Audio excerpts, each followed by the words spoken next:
Welcome to the DevReady Podcast, where we're helping non-techs build better tech. With me today, I have the pleasure of Youssef Jalloul. Welcome, Youssef. How are you? I'm good. Thanks for having me, Anthony. It's a pleasure. So I met Youssef about 6 or 8 weeks ago at Stone and Chalk in Sydney, Yeah, and I was down there yeah, for a trip.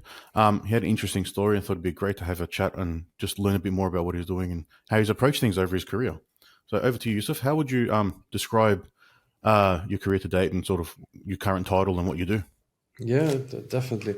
Well, I'm going to take you back to how it all started. It's a bit of a story, but I think people like origin stories, you know? So when I was in university, when I was in studying, I started my own hydroponics farms, and it was kind of a venture between me and a friend, and we did some investment, and it was the first of its kind in Lebanon and in the MENA region. We had his father was a agricultural engineer, and we designed the platform ourselves.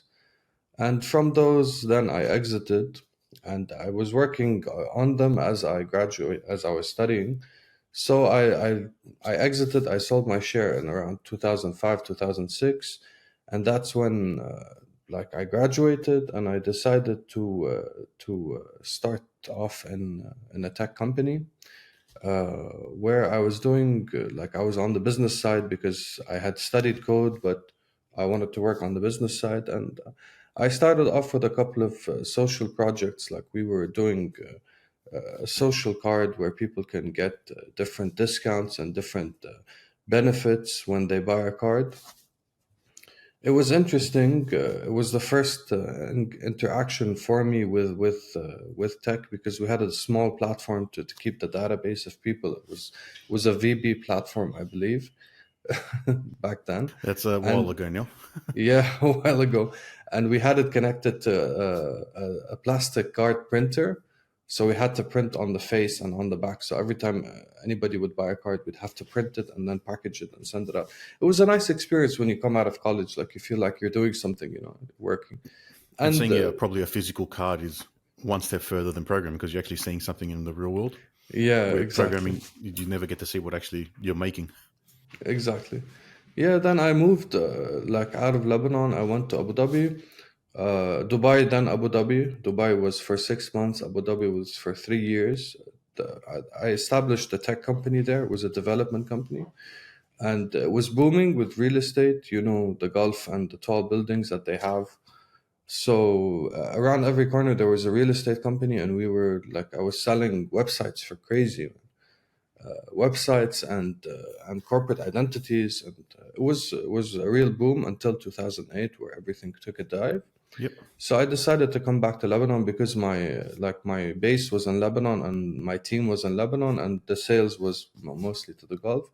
I came back to Lebanon. I focused and I started investing in more platforms because I built a medical system. I built an e-learning platform. I built an e-commerce platform back then. So there were a lot of different investments in tech that I did up until and I was getting clients as well. So it was kind of like survival mode where you get clients to pay, but launching products to get cash from them. So Yep. basically, trying to make them into cash cows.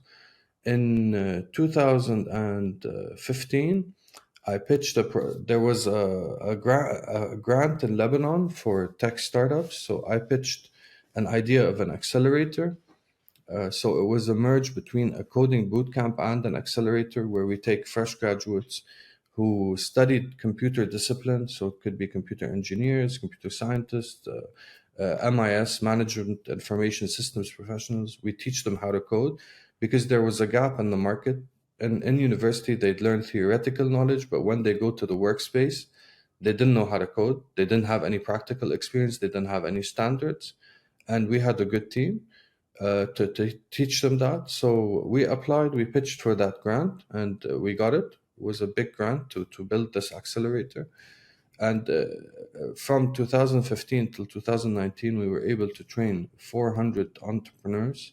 Oh, well. So we teach them how to code, then give them the startup roadmap, and while they were in the program, that they had to code their MVP. So we had around 100 MVPs. Not all of them were good ideas. And then we'd support the ones that we felt would do well in the market. We'd support them with resources. We'd support them with some cash, some in-kind services. And yeah, by 2019, we were doing really well. We were trying to branch out, but sadly, we had a financial crisis in Lebanon. Uh, I don't know if you heard about it. Oh, not. Um, I might not. yeah, I don't remember too much. yeah. Well, basically, all the cash in the banks got locked up. Similar to what happened in Greece, Yep. but there still isn't a solution Okay. to the problem till now, and we couldn't get the cash out. So we had to close down and consolidate. We had helped almost 7 to 8 startups launch, and I had also invested in startups in the market. So the best thing to do was to consolidate. And then in early 2020, COVID hit. So we were just consolidating, figuring things out. And that's when I decided to come back to Sydney because I'm Australian. I lived Yep. here. I went there when I was a kid, and I had 2 kids, and I was married. So the best thing to do was to bring the kids to somewhere where they didn't have to grow up with all the turmoil and all the things that were happening. Yep. And it took us around 2 years to get on the plane and get here because of the backlog that was happening because of COVID and all of the delays and the flight problems that were Yeah, happening. it was a mess. They're Yeah, probably still trying to probably get smooth in certain parts of the world as well. yeah, 100%. So I came here around a year and a half. It's been a year and a half, and this year and a half, like with all that I've been through, it was another year and a half of self discovery, of figuring out what I want to do, and I decided like why like I'm interested in AI. I've worked in AI. I've worked on projects in Web3, and this is what I wanted to focus on. Like I wanted to build in this space because I believe that this is the tech of the future. Like in the next 5 to 10 years, everything is going to shift in that direction. We're going to be mainly using tech in Web3 or AI tech. Everything's like we're seeing it now happen. So It's this is definitely shifting in that direction. yeah. And since I have experience as as managing an accelerator and having a venture builder in Lebanon, I decided why not do that again here? Why not invest in services and in experience and in mentorship? Yeah, and this is what this is what I'm planning to do, leading up to like if I'm gonna do this, I have to put my foot where my mouth is and basically prove that I can do it myself. So there are some ideas that I'm investing in myself. One of them is a tech is an AI travel and activity planner called Actively. It's a B2B app, and the target is not just businesses, but also governments and councils and small areas that want to boost tourism. Like the main problem that we're trying to solve is that a lot of these small towns around Australia, they print flyers and they print brochures. So when they have anybody come in, uh, they have to pick up these flyers and brochures to figure out what they need to do, and that's still archaic. Like it's not environmentally friendly. It might be outdated. Like you can't engage with the users. There's a big gap, and what we do is through a QR code. Like people can scan a QR code, they get sent to a website, and this microsite will tell them about the area, and then will plan trips using AI and using their preferences around the area. So this is how we're solving it, and to help councils stay engaged with these users. So if there's anything new, if there's any event that's going on, if there's any news that they want to publish, they can. If they want to collect data, uh, like collect emails for a newsletter, collect mobile numbers to stay engaged with these people, they can. In addition, for businesses, let's say travel agents, This is a value added service they can offer their clients who are traveling, who are coming into Australia right now, because the list of places is based in Australia now. For hotels, for instance, people they come, they stay in a hotel, but they don't know actually what the services are, and they have those menus and those catalogs next to you. So now also you can scan a QR code in the hotel, and then you get a list of the services that they offer, and it plans around the hotel and around the area. This is just So making that's it it all in a more nutshell. accessible. Yeah, right now. We've partnered with a startup down in Adelaide called Seller, and they do dynamic QR codes. So basically, we're blending our text together, where they provide the QR code system, and we're providing the AI planning and microsite engine. And yeah, we're pitching together for councils. We have a couple of pilots that we're working on, which are probably in the works, and hopefully it'll go well. Oh, nice. It's a problem because I know, yeah, when you go any regional area, there are those little information kiosks or different areas, Yeah, and outside of certain shops, they have all like the wall of brochures and all the things you can do in those yeah, areas. Yeah, so yeah, having that one site rather than having to go and Google and actively go and find all the information, because some yeah. people will do that, but then having it all aggregated in one place and making it more accessible, I can see the benefit to that. 100%. And if you look at our generation, like the younger generation, we don't look at brochure. We don't see them when we're passing. We don't see the information centers. We don't approach them. Like 90% of the people, based on studies, that approach the information centers are seniors, you Okay, know. I did not know that. So yeah, and even it's costly to run the information center. Yeah, Yeah, you need a there staff, there's power, electricity, the facilities. Then, like exactly, you said, there's the exactly, printing. If they're out of date, how do they cancel or recall? They can't. 100%. Yeah, lots of other problems there. So when I met you, you did like a launch at Stone and Chalk on that event. Has everything been going well since then? Yeah, You well, mentioned we were able to connect with a couple of startups and connect with a couple of people, and we have the collab going with Seller, and that resulted from Stone and Chalk. Stone and Chalk yep. have been very helpful. Oh, that's good. They really, it's more than just a co-working space, it's a community, and they help build up the startup with you. So they introduce you to different people, and it's always hustling and bustling, so you always meet new people, and it's Well, interesting. that's what you want. You don't just want a space where you're going to work in quiet because you can do that from Yeah, home. You need a yeah, place to work, exactly. but then if there's a community and there's actively people all going through a similar journey, just at different phases, you can all learn from each 100%. other. 100%. Yeah, a lot of like one of the main issues with being a founder of a startup is founder's blues. So there are a lot of ups and downs, and there are a lot of people that are questioning you, and you're questioning yourself. So being a part of a community that's just pushing you to move forward, it's very helpful. It's very helpful. Yep. So just touching back onto say your first venture, that hydroponic farm, you said you sold out and you moved into tech. Was there any tech in play in the hydroponic farm, or were you just sort of running the business? Very, very Or how did archaic that? tech, man. Yeah, It how did that was like transition from that business to then tech start? the like my parents had a development company, so I came into the family business. So basically, I graduated from college. I had a bit of money, and since my parents had a tech company, like I had nothing to do, so I started going to the office instead of applying to jobs, and I kind of stuck around in the office for a while.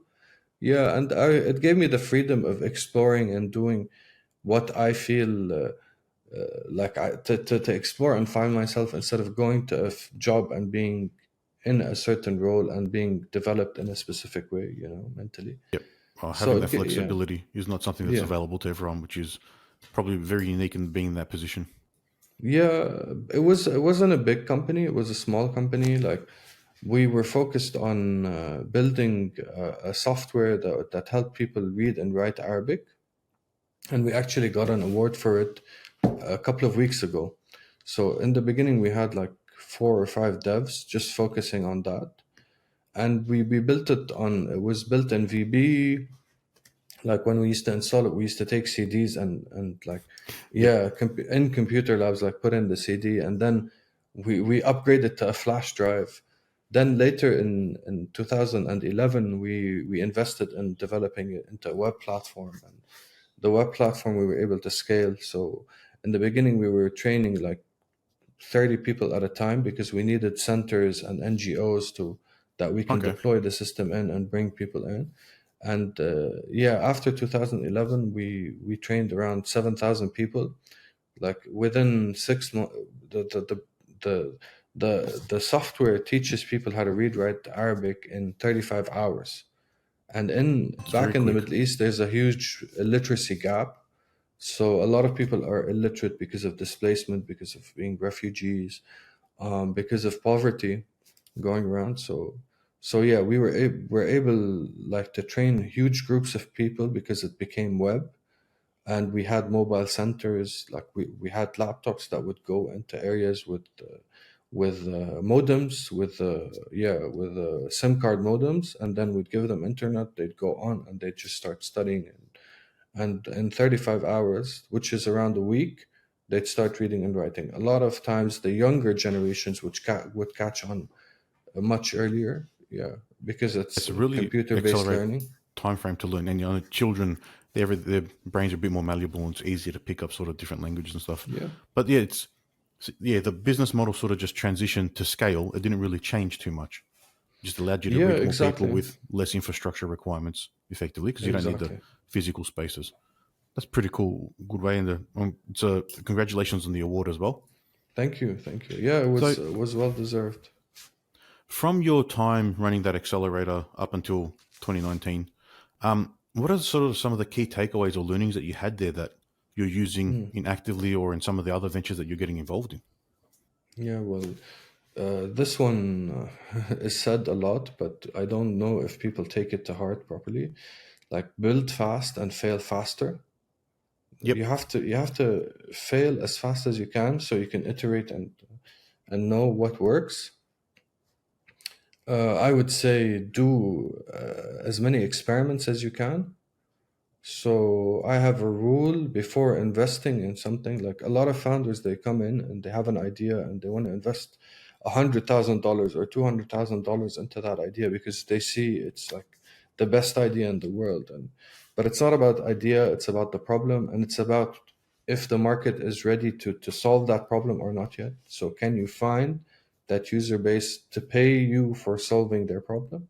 So I would say do many experiments, like cap them at $1,000. So if you have an idea to build an app about something, an experiment would be doing a survey. A lot of people they forget about the basics, like no, why do I need a survey? This is what works. But it actually like this, you need to base it off other people's opinion because sometimes you're too deep in the pot and the water is boiling and you don't feel that it's boiling, Yeah, right? you're not building the Yeah, product for yourself either. You're hundred building it to percent. serve the customer. So as you said, asking what Yeah, other people want, you're yeah, solving a need of other people. Otherwise, you'll have a product exactly, of for yourself. exactly. Another type of experiment would be like instead of building a full product, build a WordPress site and get people to sign up and see how they engage with it. Doing providing the service before building the product, like physically. Like a lot of products are service-based products. Like instead of providing the product, go do the service and see will people pay you to do that service, how much they're willing to pay. Yeah, so those are the two main takeaways, I guess. Yeah, and like most importantly, find a team that works and not something that acquiesces together, like a team that contradicts each other and but that know how to agree on a certain path to go forward with, because nobody like two people can't agree on everything 100% of the time, but Yeah, yeah, I but think they that's should important be. Yeah, that you said they sort of have to contradict. It's more having the different point of views and being able to exactly, explain your reasoning or your thought direction to the other person. And exactly. it's not a matter of convincing the other person. It's just putting forward the best argument that's there to serve the outcome that you are for that business or product or that feature or that Yeah, function or whatever you're doing at whatever level it is. You do it all yeah, the time. Like we run a team of 6 in Australia and a team of 30 in Nepal, and we're designing products. There's questions that come up during development, and it's just, all right, ask 2-3 people, get different opinions, because just because I've said something doesn't mean it's right. And just 100%. because you see me as the boss doesn't mean that's my decision. My decision is right either. You have to have different people there to serve the outcome, and you need people to pull each other up. Yeah, that's exactly it, man. That's Yeah, and exactly it. the other kind of teams probably which are a headache and you want to avoid are the ones that just say yes to everything. So whether Yeah. they disagree with each other or not, we've seen what we call rescue projects that come to us from other teams, and Mm. the previous team just said yes to everything the client asked for. Yeah, yeah. That's a problem. Uh, yeah, it depends on the type of person or the type of client. Because sometimes when you're working with clients, you tell them what they should be doing, and it takes them a while to figure it out. Yeah, And that's what you like. What you don't want in a startup. You want to be moving fast, breaking stuff, and then fixing the problem later. Because nothing is not fixable, and nothing is perfect. So as much as you think it's perfect, it's going to be tweaked. It's going to be changed down the line. yeah, and then as you said, sort of if you're doing like a WordPress prototype or a different kind of prototype, and it moving fast is one thing, but knowing that you only have 3 customers, so something takes 20 minutes in actual time to do when someone signs up is not a problem when you have 3 or 4 or 5 customers. It gets to a point where then you need to improve a system and go back and tweak that thing Yeah. and make that improvement. But a lot of people don't think like that. They try and build the ultimate version of what they're doing from day one, Yeah. and whatever you start with is never where you end up. You pivot Yeah. Yeah. every conversation almost, depending on who you're speaking to potentially, as you're refining the idea until you get to that point of that market fit. Yeah. Definitely, man. Definitely. It's an interesting journey to take an idea and then commercialize it. And yeah, you've seen probably hundreds of different ideas across the accelerator. As you said, there was 700 people that went through it and then Yeah. getting them off the ground.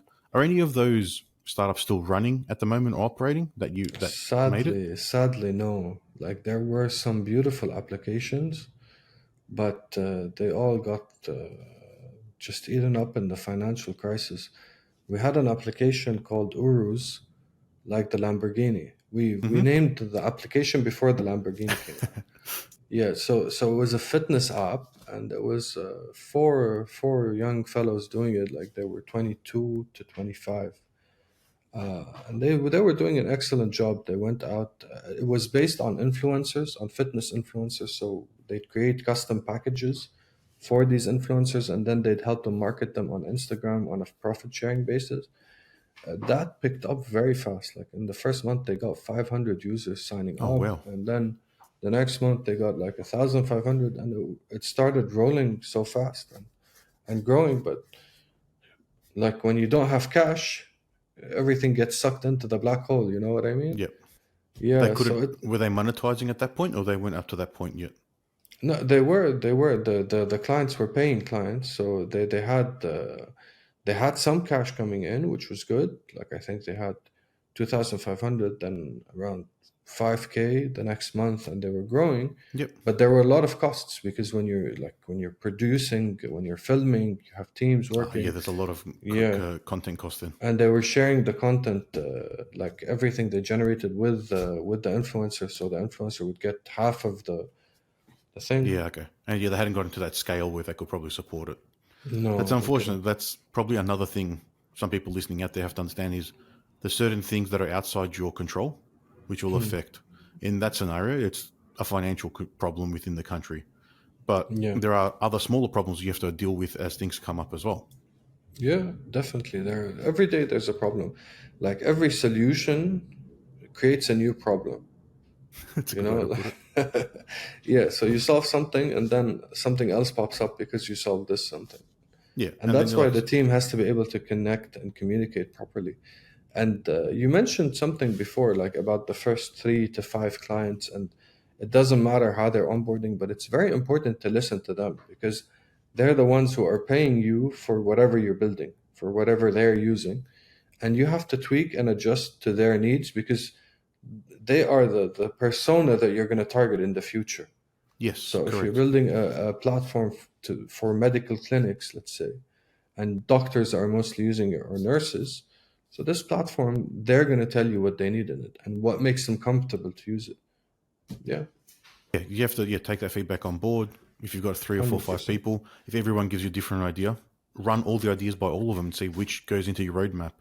If Yeah, you've got prospective clients, and that's things to add to your roadmap and help you pitch. And it is important. As you said, they're committing to the product, they see the value, and they see what else you could do to help them, not what you think is something necessary. exactly.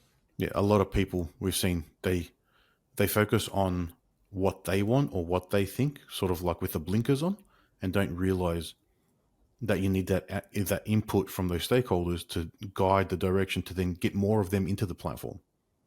Yeah, of course, man. The stakeholders are the most important player in the whole game. Yeah, and Like getting this even feedback when early, you like you build, said. yeah, like when you build your lean canvas or your business model canvas, like there's a huge section about the who you're targeting, and then you build a customer persona, and you're getting deep into their psyche and what they think and what they feel and stuff like that. And these are the basics that I'm talking about that a lot of people miss. They just bypass them. Okay, so I know I'm targeting doctors, let's say, and doctors are they're doctors. We know what doctors mean, but no, a doctor is a person. A doctor could be an introvert, could be an extrovert, could be like there are subclasses within those personalities, and you want to focus on a niche market before you think of providing the consumer with everything you have. Yep. Yeah, and that niche market, you need to build something, like you need to build a cult around your product. You need people to love it, and then when those people love it and they swear by it, you can scale onto other personas. Yep. Yeah, you need, I don't know how to word it. You need that, not that just persona, but the problem with without having that refined niche persona is you start thinking that your addressable market is the entire world, or it's some huge number which looks good on a Yeah, PowerPoint, but it doesn't sell anyone on anything about where the actual market size or fit could be, because you can't sell exactly, anything to everyone. Doesn't matter if it's the same industry.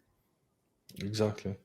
Yeah, A that's good exercise, like when you're building your pitch deck, and then you do the tangible addressable market, and then the SAM size, serviceable addressable market, and then the size of your actual market, and you see that market, like how big it is on a scale of the globe or a country, and then how small it gets when how it shrinks, and that's what you should be focusing on. And when you're in very early stages, it's a tiny dot within all of that.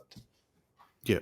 But then Yeah, yeah, having that focus will help you refine your pricing, understand how many customers you can actually attain in your first year potentially, yeah, or 6 months. Not just saying, all right, we'll have 100,000 users in a year, or whatever you just put on the pitch deck to make it look like it's a profitable business.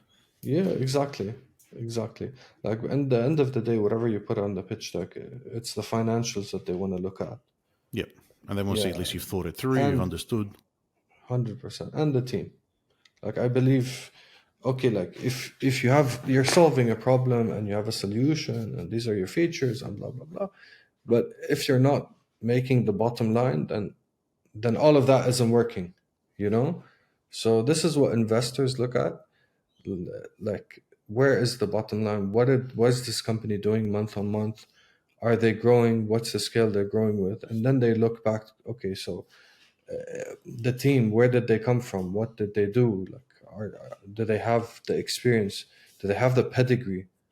I call it pedigree because, like, I believe the best kind of team is a business expert from within a certain industry, and then the technical expertise, and that's why you always need a co-founder to match. So yeah, the business expert will not only bring in the business knowledge, but also he'll be able to speak the language of that industry which you're in. It's very important. Yep. Yeah, because there are a lot of terms, there are a lot of things that even if you know how to build the best product in the world, you're gonna miss out on those, like the salt and pepper of it, which will make it relevant to uh, to your target audience. So yeah, there's a lot to be done. It's not an easy feat, man.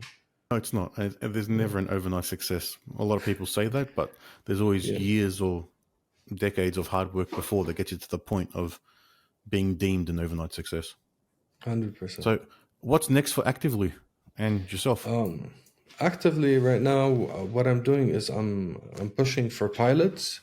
It's hopefully we're gonna implement one soon, like soon within the next couple of weeks. Because yeah, I need the client to try it out. Like we've had discussions with different clients. This is a need. Like they wanna scale or change from the old ways they were doing things from visitor information centers and printing flyers, and they want to try this out. But it's just getting them to get there. Sometimes that takes a bit of a time. And I'm right now, like what I'm doing is I just developed my website, and I'm gonna launch it in the next couple of days. It's gonna have two things basically. So one is a venture builder, and the second thing is gonna be a scale up program where I'm gonna help startups and founders scale, like put a framework to scale their startup to solid returns month on month. Yeah, so that's my focus. Like I like to be in the space where I'm working with a lot of founders and a lot of different people and just getting different ideas and working with them. It's I believe, I was yeah, say it's an exciting space to be in. yeah, definitely. Yeah. Like So, there's always something new, and helping out people. Like I meet founders every day, at least two or three per week.